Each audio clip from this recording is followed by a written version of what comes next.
जय हिंद दोस्तों। आज आपको हम इंग्लिश में कुछ ऐसे पॉइंट बताने वाले हैं। आपने मॉडल ऑक्सिलरी में प्राइमरी ऑक्सिलरी को सीखा। प्राइमरी ऑक्सिलरी में इज, आर, एम, बाज, वर, बीन, इस टाइप के शब्द आपने सीखे।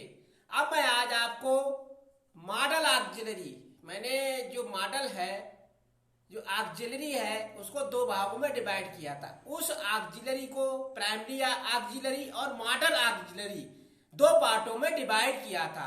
उसमें से मैंने आपको प्राइमरी ऑक्सिलरी के बारे में बता दिया। अब आज आपको हम ले चलते हैं मॉडल ऑक्सिलरी। मॉडल ऑक्सिलरी के बारे में, मॉडल का मतलब है मॉडलिंग करना, यानी ट्रांसलेशन के अंतर्गत जो भी हम ट्रांसलेशन बनाते हैं, अनुवाद बनाते हैं, उसमें जो हेल्पिंग वर्ब है वह दो तरह की है, प्राइमरी ऑक्सिलरी और मॉडल ऑक्सिलरी। तो प्राइमरी ऑक्सिलरी का प्रयोग ट्रांसलेशन में कम होता है और होता हर जगह पर उतना मान्य नहीं होता। सबसे ज्यादा मॉडल जब हम बनाते हैं, मॉडल ऑक्सिलरी का प्रयोग सबसे ज्यादा मॉडल जो होता है वह ट्रांसलेशन को अच्छी तरह से दर्शाता है। यानी वह जो मॉडल ऑक्सिलरी की हेल्पिंग वर्ब है वह एक अच्छी तरह से मॉडल उस मॉडलिंग ट्रांसलेशन को कर देती है, यानी उसमें अच्छी तरह से ट्रांसलेशन बन जाता है और पढ़ने में भी अच्छा लगता है। जब हम इंग्लिश में हेल्पिंग वर्ब मॉडल को लगाते हैं तो वह ट्रांसलेशन अलग तरह का मनमोहक पढ़ने में दिखाई देता है, मनमोहक लिखने में दिखाई देता है, मनमोहक बोलने में लगता है, तो उसे हम मॉडल ऑक्सिलरी कहते हैं। जिस प्रकार से हम कपड़े पहनते हैं, मॉडलिंग करते हैं, ठीक उसी प्रकार से मॉडल जहां पर आता है, जहां पर मॉडल हेल्पिंग वर्ब आती है, वहां पर ट्रांसलेशन अच्छी तरह से जच जाता है, यानी अच्छा लगने लगता है। तो उसको आप जब बनाते हैं, मॉडल बनाते समय भी आपको ट्रांसलेशन में अच्छा लगता है। तो मॉडलिंग करना हमें आना चाहिए। मॉडल ऑक्सिलरी का प्रयोग हमें ट्रांसलेशन में मेन पॉइंट इसका यही है, सजावट करने के लिए किया जाता है। इसे भी हम सहायक क्रियाएं ही बोलते हैं। तो एक सहायक क्रिया निम्नवत होती हैं, जैसे मान लीजिए can, could, may, might, will, would, dare to, डार, इस मस्ट, आउट टू, इस प्रकार के जहां पर वाक्य आते हैं, जहां पर शब्द आते हैं, इनको हम सब मॉडल ऑक्सिलरी के अंतर्गत रख लेते हैं। तो आज हम इसी के बारे में आपको बताएंगे। वीडियो को आप पूरा देखेंगे तभी आपको पता लगेगा। आप वीडियो को पूरा नहीं देखते हैं, वीडियो को आधा देखकर छोड़ देते हैं, इससे आपको पूरी तरह से नॉलेज नहीं मिल पाती। कोई भी वीडियो आप देखते हैं तो पूरा देखा करें, तभी आपको जीके संबंधित चाहे वीडियो हो, चाहे इंग्लिश का हो, चाहे किसी भी प्रकार का वीडियो, आप वीडियो को पूरा देखें।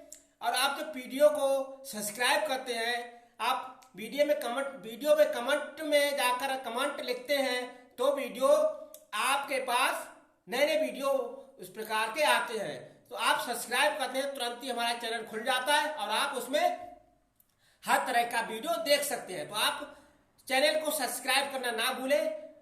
आप जब वीडियो देखते हैं तो एक बार चैनल को सब्सक्राइब अवश्य कर लिया करें, जिससे हमें भी सपोर्ट मिलता है आपसे और आपको हमसे सपोर्ट मिलता है। क्योंकि हम उसी प्रकार की, आप जब कमेंट लिखते हैं उसी कमेंट के हिसाब से वीडियो डालते हैं। आप जो भी इंग्लिश में पूछेंगे हम उसी पर वीडियो पुटअप कर देते हैं। तो आप कमेंट बॉक्स में अपनी रिपोर्ट अवश्य दें, कमेंट बॉक्स में अपनी राय लिख कर दें कि आपको कहां पर क्या शब्द समझ में नहीं आया, ट्रांसलेशन बनाते समय ग्रामर में कहां पर क्या आपको समझ में नहीं आ रहा है, तो आप कमेंट बॉक्स में लिखें, हम उसी पर आपको वीडियो यूट्यूब पर दे देंगे, यूट्यूब पर डाल देंगे, उसे आप देख सकते हैं। आपको पूरी नॉलेज हो जाएगी और आपको ग्रामर का पूरा अनुभव होता रहेगा। तो आप चैनल को सब्सक्राइब करना ना भूलें और कमेंट बॉक्स में अपनी राय हमको अवश्य दें, जिससे हमें भी पता लगे कि हमारे गाइडेंस वीडियो को देख रहे हैं और हम उन्हें नया नया वीडियो देना चाहते हैं। तो आप लोगों का हमें सहयोग चाहिए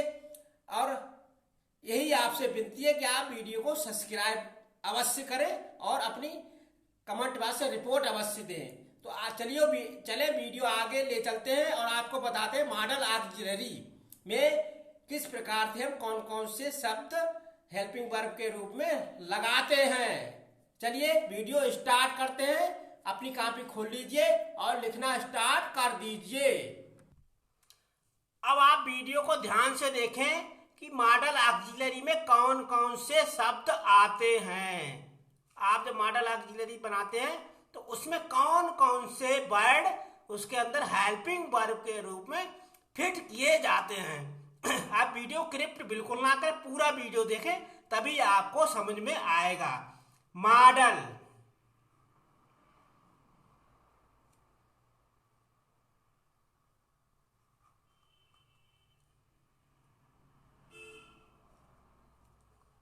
मॉडल ऑक्सिलरी, मॉडल ऑक्सिलरी में तभी आपको समझ में आ जाएगा। मॉडल ऑक्सिलरीज, मॉडल में सजावट वाले वक्त, मॉडल ऑक्सिलरी सजावट वाले, सजावट करना, सजावट,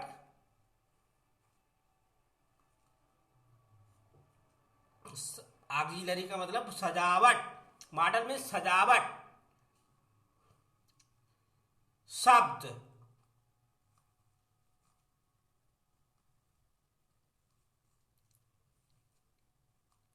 सजावट करने वाले शब्द मॉडल ऑक्सिलरी के अंतर्गत आते हैं।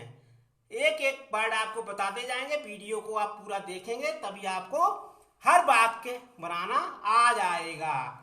अब इसके अंतर्गत क्या आएगा? मॉडल ऑक्सिलरी मैंने आपको बताया, मॉडल एक मनमोहक सजावट करने वाले एक प्रकार के वर्ड होते हैं जो हेल्पिंग वर्ब के रूप में हम प्रयोग करते हैं। कोई भी वाक्य बनाते हैं तो वाक्य की सजावट करने के लिए मॉडल में जो रखे हुए शब्द हैं उनका प्रयोग हेल्पिंग वर्ब के रूप में हम करते हैं। अब इसमें कौन कौन से मॉडल हैं? मान लीजिए बिल, बिल एक प्रकार का मॉडल है। बिल एक प्रकार का मॉडल है। बिल को हम जब बनाते हैं मॉडल ऑक्सिलरी में तो बिल का हम वुड कर देते हैं। बिल को वुड करने का मतलब जब हम मॉडल बनाते हैं तो अधिकतर हम क्रिया की थर्ड फॉर्म का प्रयोग कर देते हैं। बिल का वुड हो जाता है, बिल का वुड, सेल का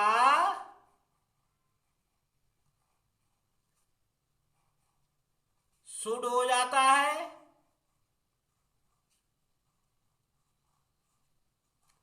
सेल का शुड हो जाता है। यानी थर्ड फॉर्म का प्रयोग हम कर देते हैं। ट्रांसलेशन फ्यूचर टेंस का हो चाहे किसी का हो, जब हम मॉडल ऑक्सिलरी में इसका प्रयोग करते हैं तो थर्ड फॉर्म के रूप में इसे बनाते हैं। बिल का वुड, सेल का शुड हो जाता है। बिल का वुड, बिल का वुड, सेल का शुड हम वाक्य बनाते समय हेल्पिंग वर्ब के रूप में कर देते हैं। अब आगे चलते हैं। कैन, कैन, कैन का जब मॉडल ऑक्सिलरी हेल्पिंग वर्ब के रूप में प्रयोग करते हैं तो वहां पर कैन का कोड कर देते हैं। कैन का कोड में, एम ए वाई में मतलब सकना।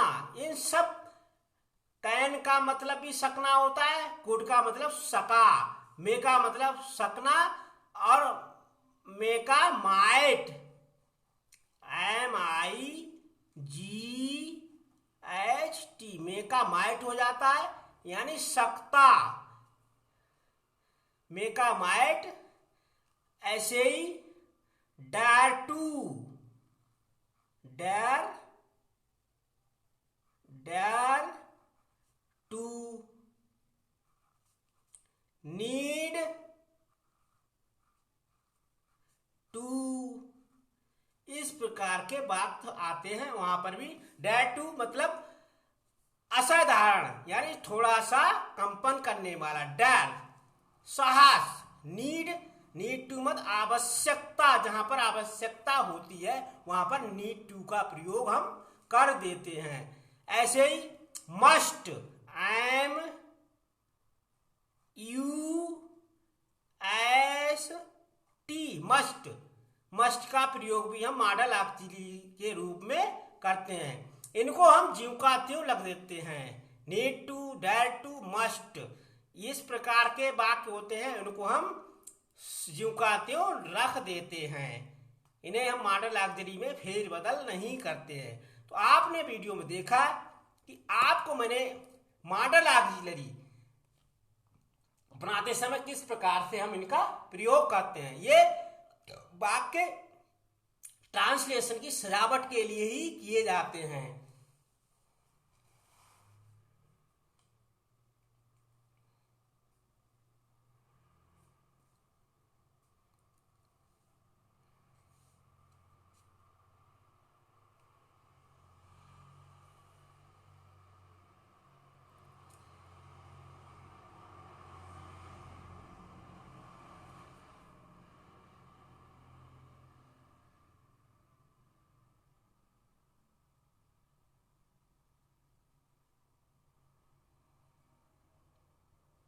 अब इन पर जहां पर वाक्य हम बनाते जाने, मान ली फ्यूचर टेंस है, सिंगल फ्यूचर टेंस या सिंगल प्रेजेंट टेंस, ऐसे वाक्यों को बनाते समय सेकंड फॉर्म का प्रयोग कर देते हैं और अधिकतर वाक्यों में इसमें थर्ड फॉर्म का प्रयोग किया जाता है। मान लीजिए प्रेजेंट जो पास्ट इंडेफिनिट का है उसको बनाते समय हम क्रिया की सेकंड फॉर्म अधिकतर लगा देते हैं और परफेक्ट टेंस बनाते समय क्रिया की थर्ड फॉर्म का प्रयोग करते हैं। तो मॉडल ऑक्सिलरी बनाते समय इन चीजों में हेल्पिंग वर्ब का प्रयोग किया जाता है। इस प्रकार के जो शब्द होते हैं उन्हें हेल्पिंग वर्ब के रूप में हम प्रयोग करते हैं। मान लीजिए जैसे हमने कोई वाक्य बनाया,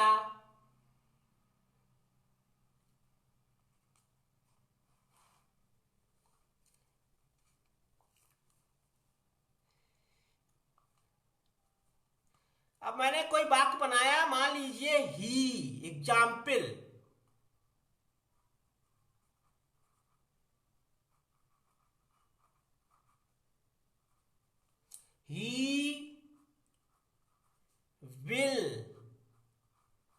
he will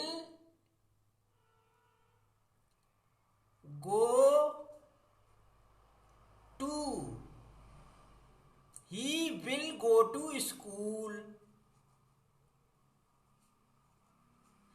वह स्कूल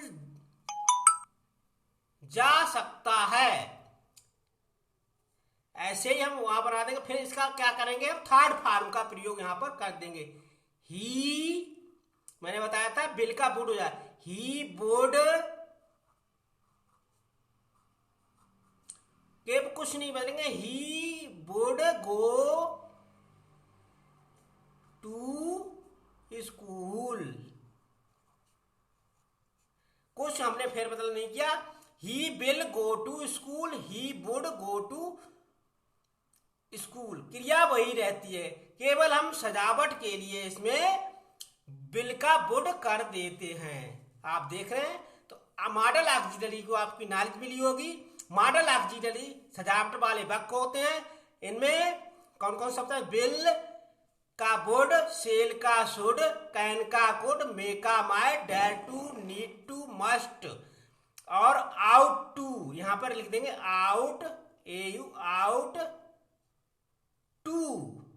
इस प्रकार के वाक्य भी कहीं पर शब्द आ जाते हैं। तो आपको मैंने आज मॉडल ऑक्सिलरी के बारे में बताया। आप वीडियो को सब्सक्राइब करें, लाइक करें और अपने दोस्तों में भी बताएं, इससे उन्हें भी इंग्लिश का पूरा नॉलेज मिल सके। तो आपको वीडियो कैसा लगा, आप सब्सक्राइब करें, लाइक करें और शेयर करें। अपने दोस्तों में भी वीडियो को शेयर करते रहें, जिससे उन्हें भी नॉलेज मिले। और हमें आपका सपोर्ट चाहिए। आप हमें इसी तरह से सपोर्ट करते रहें। हम आपको नए नए वीडियो लेकर आते रहेंगे। थैंक यू, धन्यवाद।